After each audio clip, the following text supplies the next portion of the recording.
Welcome to Bellingrath Gardens and Home. Please come on in and take a tour.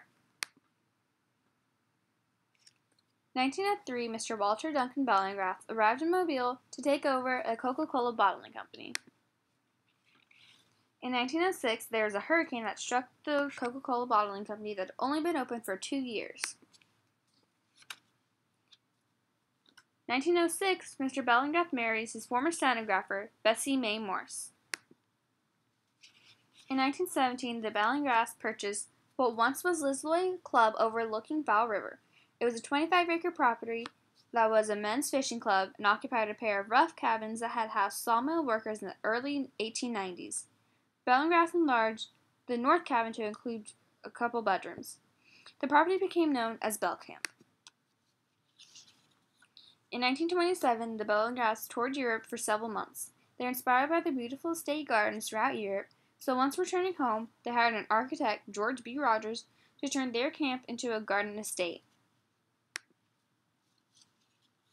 In 1932, Bell Camp is complete.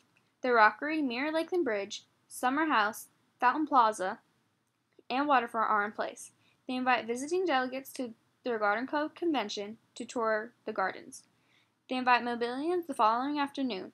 More than 4,700 people arrive at Bell Camp, creating one of the country's worst traffic jams. The Bellingraths then decide to open their gardens each spring from January to April for 50 cents.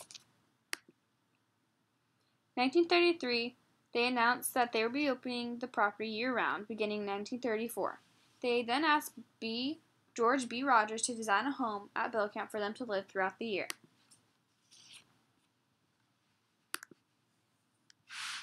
1935, the ground was broken for their 10,500 square foot Bellingrath home.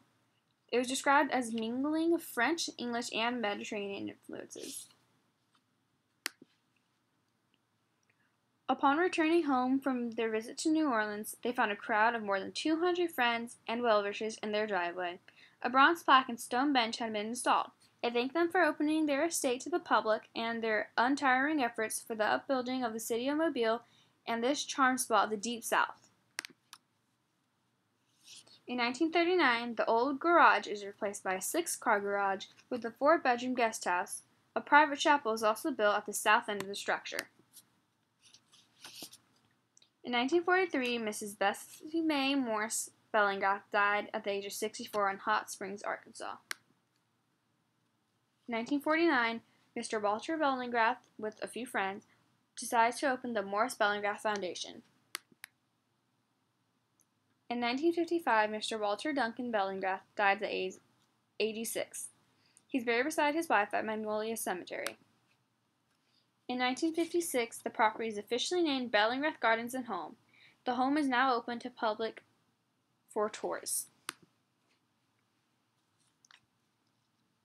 And remember, here at Bellingrath Gardens and Home, it is our passion at Bellingrath Gardens and Home to preserve and enhance the 65-acre and garden estate home of Walter and Bessie Bellingrath.